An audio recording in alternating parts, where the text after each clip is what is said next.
యేసుక్రీస్తు నామంలో మీ అందరికీ శుభములు తెలియపరుస్తున్నాను. మార్నింగ్ మన్నాని ఈ యొక్క కార్యక్రమానికి మిమ్మల్ని అందరినీ ప్రేమతో ఆహ్వానిస్తున్నాం.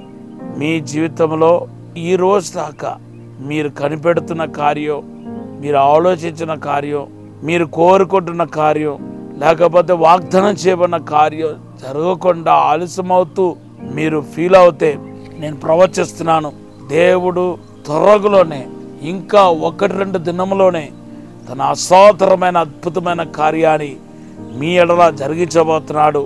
మీ హృదయ వాంఛను తీర్చి మీ ప్రార్థనకి దేవుడు జవాబు ఇవ్వబోతున్నాడు. మీకు దేవుడు ఇచ్చిన వాగ్దానం యెషయా గ్రంథం 38:5.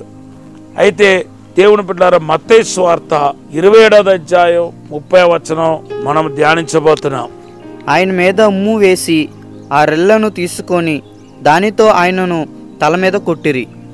చూడండి, యేసుక్రీస్తు పైన ముళ్ళు కిరీటం తొడిగించటమే కాకుండా ముళ్ళు కిరీటం తొడిగించిన తర్వాత ఆయన్ని బెద్దముతో కొట్టినట్టుగా మనం పరిశుద్ధ గ్రంథంలో చూస్తున్నాం. ఎందుకు బెద్దముతో కొట్టారు అంటే, తలలో అలా కొట్టినప్పుడు అంటే ముళ్ళు లోపలికి వెళ్ళినప్పుడు ఆయన ఇంకా మర్చిపోతాడేమో, కంప్లీట్గా మనుష్య కుమారుడు, ఈయన ఒక సామానుడు మనిషి, ఈయన ఒక ప్రవక్తగా వచ్చాడు అనే విషయాన్ని రూఢి చేయాలని చెప్పి అనుకున్నారు.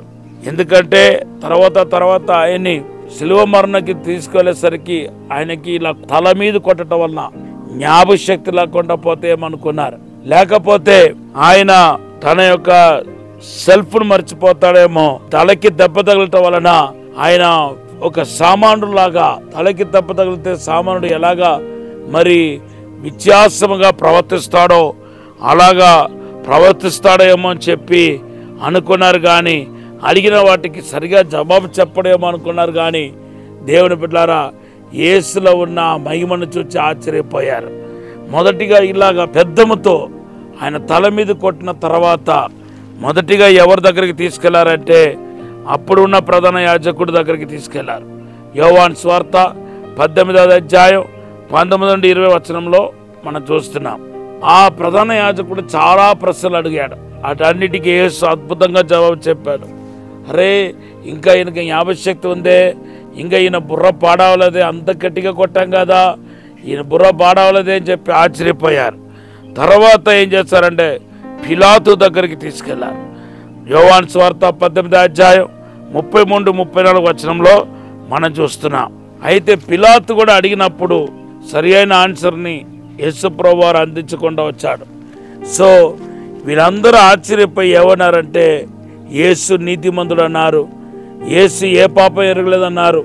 ఎందుకంటే అంత కొట్టిన తర్వాత కూడా ఆయనకి మెమరీ లాస్ జరగలేదు. ఎందుకంటే తలకి దెబ్బ తగిలితే ఎవరికైనా మెమరీ లాస్ వచ్చేస్తాయి, మెమరీ లాస్ జరగలేదు.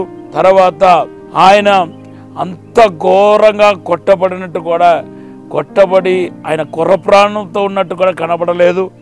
తర్వాత దేవుని బిడ్డలారా, అలా గట్టిగా కొట్టడం వలన మరి తడబడతాడేమో, అడిగిన ప్రశ్నలకు జవాబు చెప్పడేమో అని ఏవేవో ఊహించుకున్నారు. కానీ శత్రువుల ఒక ప్లాన్, కూయితి తందరాన్ని దేవుడు నాశనం చేశాడు. అందుకొరకే యేసు దేవుని కుమారుడుగా పిలువబడ్డాడు. దేవుని బిడ్డలారా, యేసు దేవుని కుమారుడైతే మనమెవరము? మన దెయ్యాల కుమారులమా? కాదే, మనం కూడా దేవుని కుమారులమే. కాబట్టి యేసు ఒక అడుగు జడలో మనం నడవాలి. అలా యేసుక్రీస్తుకు అడుగు జడలో మనం నడవాలంటే యేసుక్రీస్తు ఏ పాట అయితే ఆయన ఫాలో అయ్యాడో అదే పాటలో నేను మీరు నడవాల్సిన వారమై ఉన్నాం. మన దేవుని కుమారులుగా వ్యవహరించాలి. కష్టాల్లో, సుఖాల్లో, బాధల్లో ఒక పూట మనకు హ్యాపీగా ఉన్న, ఇంకొక పూట మనస్సులో వేదన, బాధ కలుగుతాయి. కానీ మన దేవుని కుమారులు మన విషయాన్ని ఎప్పుడుకు మర్చిపోకూడదు. అంతేకాదు, మనల్ని ఎంత కొట్టినా తిట్టినా, ఎన్ని శ్రమలు వచ్చినా మనకు దేవుడు పుట్టించిన ప్రత్యేకత, మనకు దేవుడిచ్చిన ఆశీర్వాదం ఏనాడు మార్పు చెందదని తెలియపరుస్తూ దేవుడు మనం ఆశీర్వదించాలని కోరుతూ ప్రార్థిస్తూ యేసు నామములో అడుగుతున్నాను. ఆమేన్. ఈ సమయంలో ప్రార్థన చేద్దాం. పరిశుద్ధము నమ్మకమైన పరలోక తండ్రి, నీకు వందనాలు, స్తోత్రాలు ప్రభువా. మా అతిక్రమ పాపని రక్తములు కడిగి పరిశుద్ధపరచండి. మీరే దేవుని కుమారుడని క్షణక్షణం రూఢిపరచబడుతుంది వందనాలు ప్రభువా. మీరే తాకుమని దీవించి బలపరచమని యేసు నామములో అడిగి వేడుకుంటున్నాం తండ్రి. Amen. Have a blessed day. God bless you.